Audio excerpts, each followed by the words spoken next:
Hello, ambitious minds, and welcome to the channel. Are you feeling the pressure?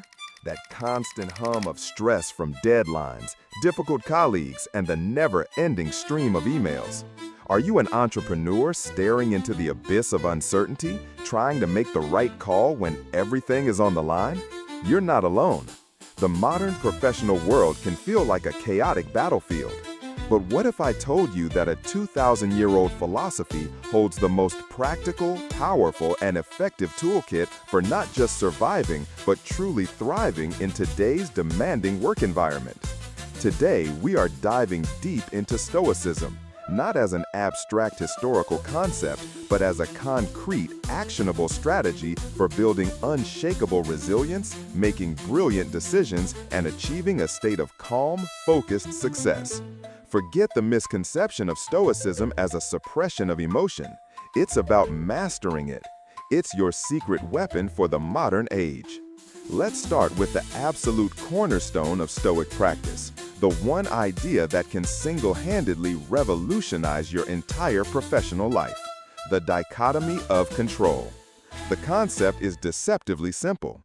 The ancient Stoics, like Epictetus, taught that in any given situation, some things are within our control and some things are not. The secret to tranquility and effectiveness is to learn to distinguish between the two and focus all of our energy exclusively on what we can control. Think about your workday. What's outside your control? The global economy, a sudden change in market trends, your boss's mood, a client's unreasonable demand, the fact that a key supplier missed a deadline.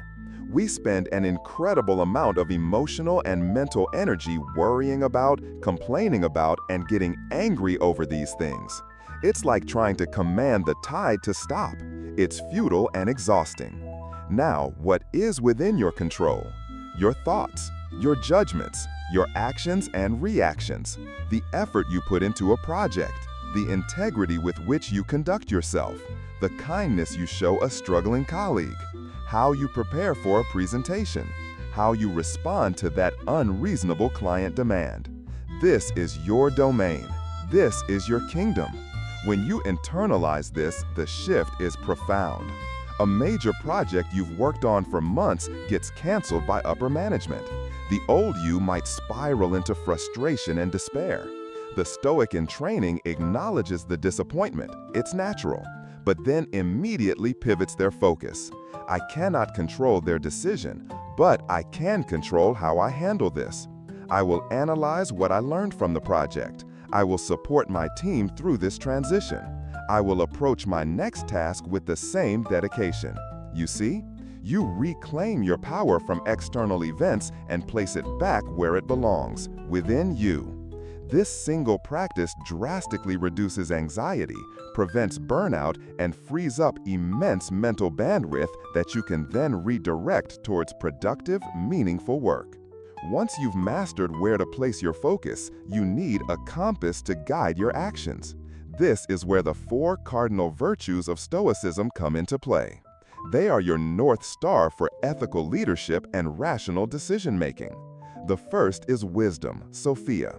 This isn't about having a high IQ. It's about practical wisdom. It's the ability to navigate complex situations logically and calmly, to see the bigger picture, and to differentiate between what is truly important and what is merely urgent. A wise leader doesn't react impulsively to bad news. They pause, gather information, consider the long-term consequences, and then choose a course of action. It's the difference between firefighting all day and strategically preventing fires from starting in the first place. The second virtue is courage, Andrea. Again, this isn't about physical bravery. It's about moral and professional courage. It's the courage to have that difficult conversation with an underperforming employee. It's the courage to pitch a bold, innovative idea that might get rejected. It's the courage to admit you made a mistake and take responsibility. It's the courage to persevere when a business venture is failing, learning from the setbacks instead of giving up. Courage is the engine of growth and integrity. Without it, we stagnate in our comfort zones and our businesses fail to innovate. Third, we have justice, Dichotomy. This is the bedrock of leadership. Justice is about fairness, honesty, and treating people with respect. Your employees, your clients, your partners. A just leader creates an environment of psychological safety where people feel valued and trust is the default. This isn't just nice, it's a strategic advantage. A just workplace has higher morale, lower turnover, and greater collaboration. Your reputation for integrity becomes your most valuable asset, attracting both top talent and loyal customers. Justice is about seeing your role not just as a manager of resources, but as a steward of people's well-being and potential. Finally, there is temperance, sophrosine, which means self-control, discipline, and moderation.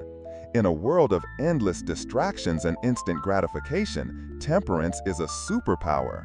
It's the ability to resist the urge to check your phone every 2 minutes, allowing for deep, focused work. It's the discipline to manage company finances prudently, avoiding extravagant spending. It's the emotional equilibrium to remain composed and level-headed when a crisis hits, reassuring your team instead of adding to the panic.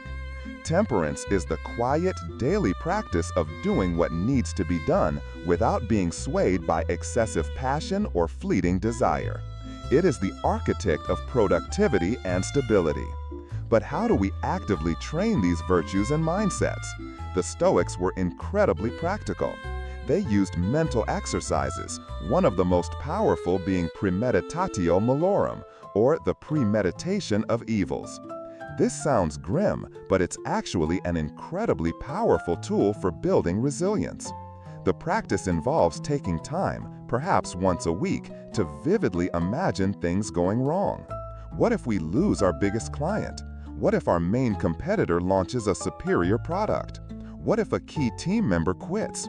What if this presentation I'm about to give is a complete disaster? The point isn't to dwell in negativity. The point is twofold. First, it desensitizes you to fear. By facing potential failures in your mind, you rob them of their power to shock and paralyze you in the moment. Second, it allows for strategic planning. If you've already contemplated losing a client, you can start thinking about how to diversify your client base or strengthen existing relationships. You move from a state of anxious worrying to proactive problem solving. It transforms potential catastrophes into manageable challenges you're already prepared for. By weaving these elements together, the dichotomy of control as your foundation, the 4 virtues as your guide, and practices like Premeditatio Malorum as your training, you build a complete operating system for success. You learn to navigate the chaos of the business world not by trying to control it, but by mastering yourself.